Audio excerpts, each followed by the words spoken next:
আসসালামু আলাইকুম। প্রিয় দর্শক, কেমন আছেন? আশা করি সবাই ভালো আছেন এবং সুস্থ আছেন। আমি আজ বাংলাদেশ ক্রিকেট নিয়ে কিছু আলোচনা করব আপনাদের সাথে।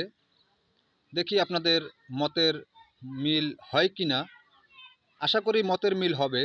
যদি না হয় তাহলে কমেন্টে সেটা জানাবেন।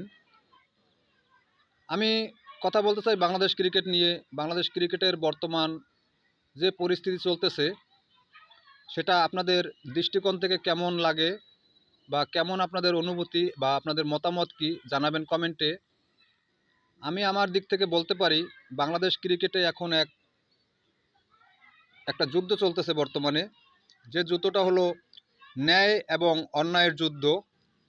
এখানে ইন্ডিয়ান ক্রিকেট কাউন্সিল আইসিসি এবং বিসিসিআই, যেহেতু উভয় পক্ষ একই ব্যক্তি, যেমন আইসিসি এবং বিসিসিআই একই ব্যক্তি, তাই তারা নিজেদের সবসময় ক্ষমতার অপব্যবহার করে থাকে। সবসময় ছোট দলগুলোকে তারা চাপ সৃষ্টি করে বাধ্য করে। এরকম অনেক পিছনে প্রমাণ আছে। যেহেতু এবার আইপিএল নিয়ে একটা যুদ্ধ শুরু হয়েছে, সেই যুদ্ধ থেকে এখন বাংলাদেশের টি-20 ওয়ার্ল্ড কাপ খেলা অনিশ্চিত হয়ে গেছে এবং পুরোপুরি অনিশ্চিত হয়ে গেছে। এটা শুধুমাত্র ইন্ডিয়ান ক্রিকেট কাউন্সিলের নিজস্ব ক্ষমতা অপব্যবহার করার কারণে। কারণ তারা আগে অন্যায় করেছে, তারপরে তারা বাংলাদেশের উপরে চাপ সৃষ্টি করেছে, তারপরে ভোটাভুটি পর্যন্ত গিয়েছে। কিন্তু এই ভোটাভুটিটা যদি জানুয়ারির 4 তারিখে, যেদিন বিসিসিআইকে এবং আইসিসিকে যেদিনকে বাংলাদেশ সরকারের পক্ষ থেকে ইমেল করা হয় বা চিঠি পাঠানো হয়, তার 2-1 দিন পর যদি তারা সেই ভোটাভুটিটা করতো তাহলে সেটা আমার মনে হয় ভালো হতো। যেহেতু তারা ঢিলামি করতে করতে এবং ছলচাতুরি করতে করতে তারা অনেকগুলো দিন পার করছে, অন্তত 3 সপ্তাহ পার করে ফেলেছে।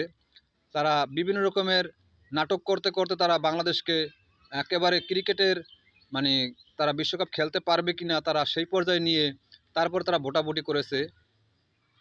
এটা তারা ভালো করে নাই, কিন্তু যেহেতু ক্ষমতা তাদের হাতে, আইসিসি বিসিসিআই যেহেতু একই ব্যক্তি, তাই বাংলাদেশকে তারা খেলতে নিবে না, এরকম নাটক ছলচাতুরি করেই তারা এই জিনিসটা করেছে।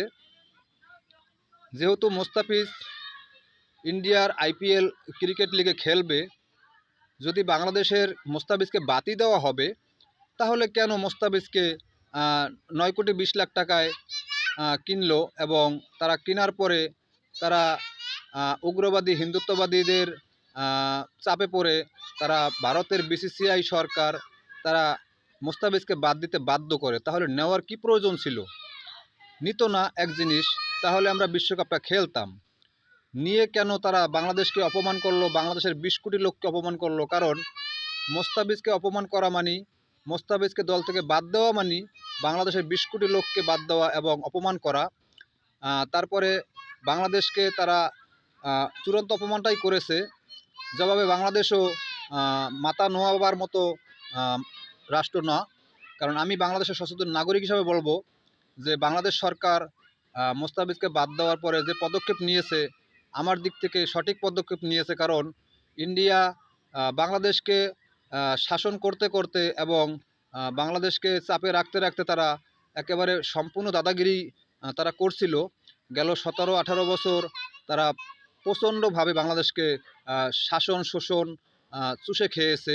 তাই তারা মনে করে যে এখন বাংলাদেশকে সে আগের মতোই ব্যবহার করবে। আসলে না, বাংলাদেশকে আগের মতো ব্যবহার করতে পারবে না। তাই মোস্তাফিজকে বাদ দেওয়ার পরে উগ্র হিন্দুত্ববাদীদের হামলা করবে। মোস্তাফিজ আইপিএল খেললে শাহরুখ খানের কলকাতা নাইট রাইডার্সকে হামলা করবে, সেই অজুহাত দেখিয়ে মোস্তাফিজকে বাদ দেওয়া হলো।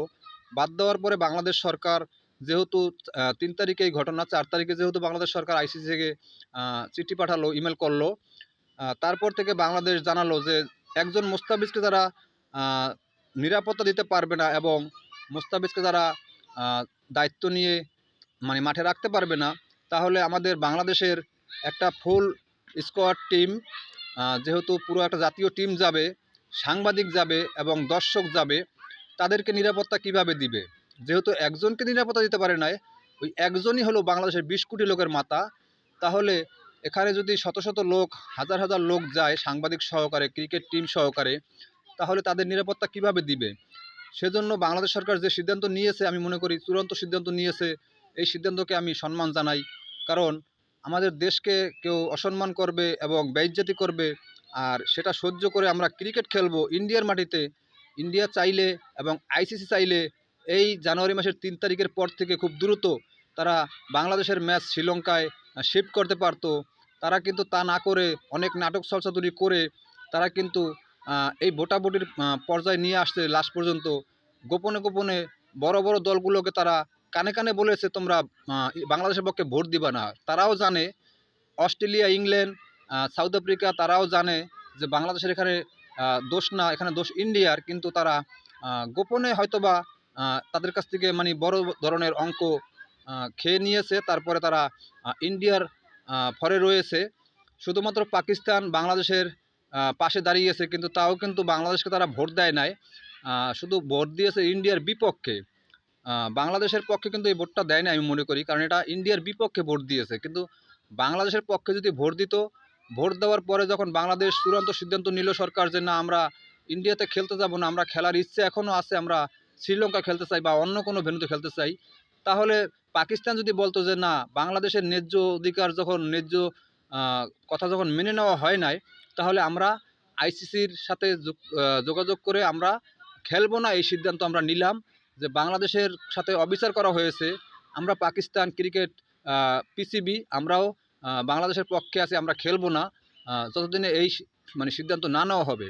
তা না করে পাকিস্তান মুখে মুখে বাংলাদেশকে ভালোবাসছে এবং মনে মনে তাদের হলো যে তোমরা খেলতে পারো আর না পারো, আমরা তোমাদের পাশে দাঁড়াইছি, মানে তোমাদের মানে পাশে আমরা আছি, এই এই হিসাব করে দাঁড়াইছে। কিন্তু আসলে তারা মূল বিশ্বকাপ খেলবে, বাংলাদেশকে বাদ দিলেও খেলবে, বাংলাদেশকে নিলেও খেলবে।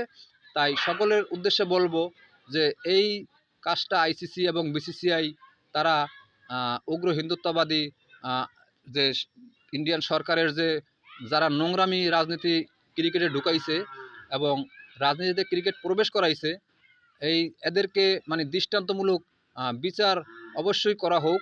কারণ এদেরকে বিচার না করলে আস্তে আস্তে যে সামনে যে ছোট ছোট দলগুলো আছে, আজ বাংলাদেশ বিপদে পড়েছে, কোনো এক সময় অন্য দল বিপদে পড়বে, এরকম বিপদে পড়তেই থাকবে। তাই সকলকে জানাবো যে আপনাদের কি মতামত, বাংলাদেশ সরকার কি কাজটা ভালো করেছে না মন্দ করেছে, আগে ক্রিকেট না আগে দেশপ্রেম, আগে দেশ।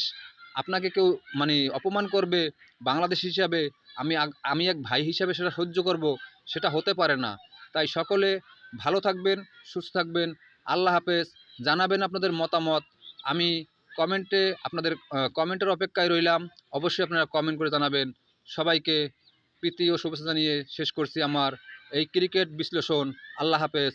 আসসালামু আলাইকুম আ রহমতুল্লাহি ওয়া বারাকাতুহু।